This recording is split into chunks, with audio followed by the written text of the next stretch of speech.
smoking weed and operating a lawn care business.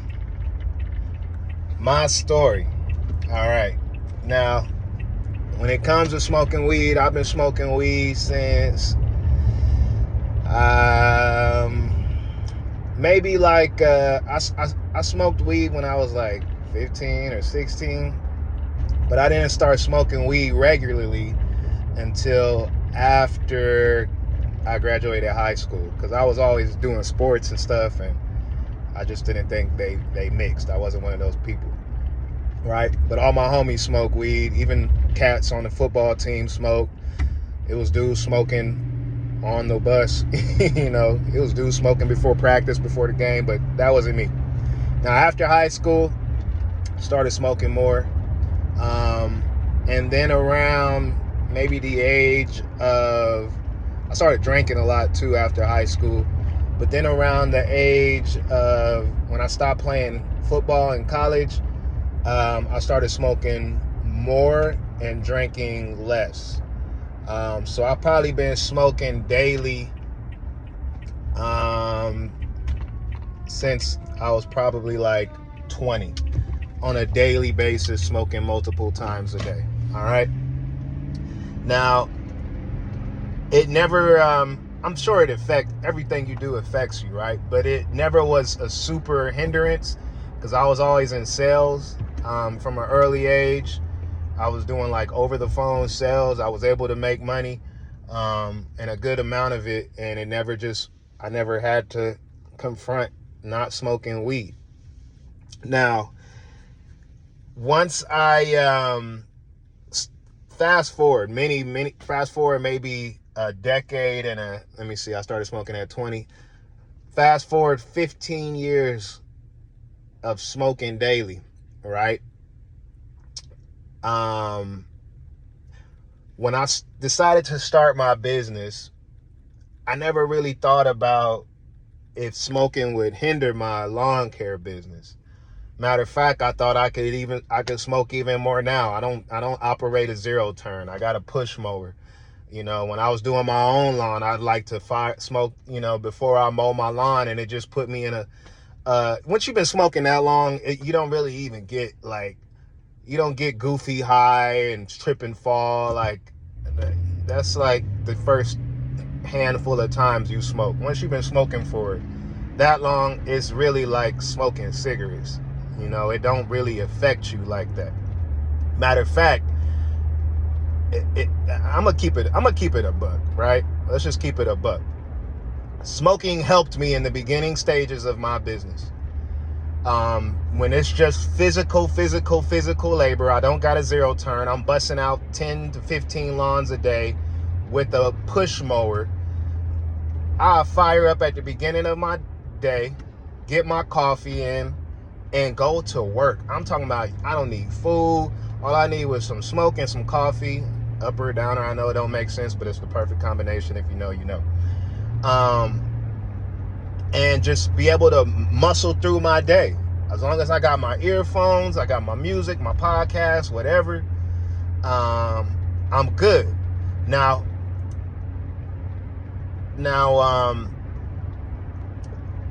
actually, when I first started my business, I wasn't really smoking like that, because I was still nervous and still getting customers. But once I got into a routine, like, okay, this is cakewalk, it's just more of the same every day. I would smoke in the beginning of the day. I would smoke on my lunch break, and I'm gonna smoke at the end of my day as a victory smoke, right? Now, when I wanted to get serious about my business, and I started to have I want to hit a certain goal. It's not enough just to go out here and make some change. I'm trying to really change my life with this business and work to I just got certain goals in my business, right? It's really when I started aiming towards that $100,000 goal, and I wanted to make $100,000 in a year. That's when I noticed that, hey, I might have to change my habits as far as smoking, right? Quick detour. If y'all want to address the moral issue of smoking, I don't believe there's morally anything wrong with smoking, right? As long as it's not hindering you as a man to get up and take care of your family and your children, as long as it's not hindering your beliefs, and even on a religious belief, y'all ain't gonna want to hear this, because I know most. I'm gonna just address it. If it hurts your feelings, oh well, sign off, log off. As long as it don't hinder, even on a religious tip, I don't believe. I'm a Christian, right? Even when I smoked, I was a Christian, a practicing Christian, right? And I've never read in the Bible that you can't smoke weed, okay? And if you smoke and you understand, you're never in a. Smoking is not like drinking, where you smoke and then you lose your faculties and you lose your inhibitions, and now you want to go fornicate, or now you want to go murder and do all this stuff. Matter of fact, it's a medicine. And the last time I checked in the Bible, it said that the herbs of the field was for your use, right? It's for meat and for medicine. The last time I checked, the weed grow out the ground, right? So debate that amongst yourself. All right. Even when it comes to drinking, it says, it's fine to drink, just don't get drunk, right? So that's what the Bible says. Jesus drank, and it was actual wine. It wasn't grape juice, right? Them cats in the Bible was getting drunk. When you take it to excess, it's become sin. Can smoking become a sin? Yes, it certainly can if you take it to excess. To the point, when do I take it to excess? When it starts causing you to sin, break the commandments of God, or it causes you to be a bum, right? Not taking care of your family, can't produce. A man that don't provide for his own is worse than a non-believer. All right, so that's my detour on that, on the moral issue of smoking. But also, when I had a goal that I wanted to meet, I'm like, man, how is weed hindering me from meeting this goal?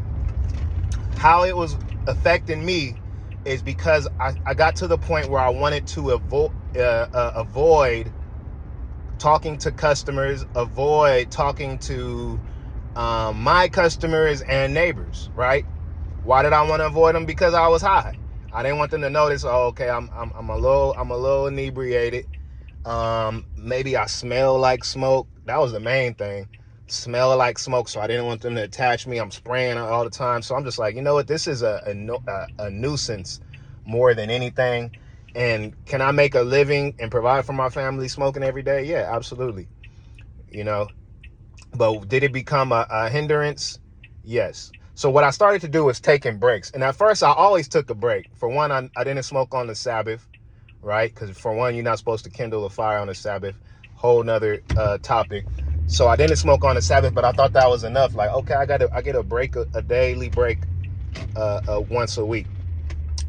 But then I started taking more breaks, and I started weaning myself off and noticing I would take like little week break, a 2-week break, a month break. And I noticed, man, I'm so much clearer when I haven't smoked. Like, nothing beats being, straight square up and down. Nothing beats the mind and how sharp it is and how clear it is when you straight sober, when you don't got nothing in your system. You just running off of water. So I had more drive to approach people. I had more drive to talk to my customers, to do upsells, to talk to the neighbors. Did I have that drive where I could just muscle through a ton of work and not even think about it? Not necessarily. I'm feeling every ache. I'm feeling every pain. I'm feeling the hot days. But also, I'm at a point in my business where you ain't gonna muscle through this next chapter of your business. If I want to grow in this next chapter of my business, I really got to use my mind and my management skills. And it's a lot easier to do those things with a clear and sober mind. So I've stopped smoking, and it wasn't long ago. I stopped smoking like maybe 2 months ago. That's not a long time, but for somebody who smoked every day for the last 15 years, multiple times a day, it's a long time, and I can feel the difference, man. It's just like a clear mind is it's funny because when you stop smoking, being sober almost feels like a high in itself, because you haven't been super crispy clean sober in such a long time. It's it's an experience in itself. It's almost like a high in itself. It feels good to just be crispy, clean, sober. So yeah, that's that. I would say consider it. It's good to take breaks every now and again, reset your body, reset your mind. I got to a point where I was abusing the herb. I was abusing um, the medicine. And just like anything, too much of anything isn't good for you. So will I stop smoking forever? No.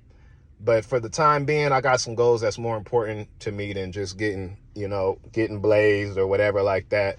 Do I miss it? Sometimes I miss the exercise of smoking. It's just a habit. I miss it. I miss relaxing and listening to music and at the end of my day. And it was just a ritual almost that I got really, really used to. And I don't feel any moral thing about it. I don't have any moral thing about it, but right now in my business and in my life, I could do without it. I'm trying to cut dead weight, right? There's amongst other things I'm trying to change. Smoking was just one of them that I feel like I had to let go for the time being. When I retire and I'm kicking my feet up and I'm sitting on my porch on my farm, I'm gonna be smoking again.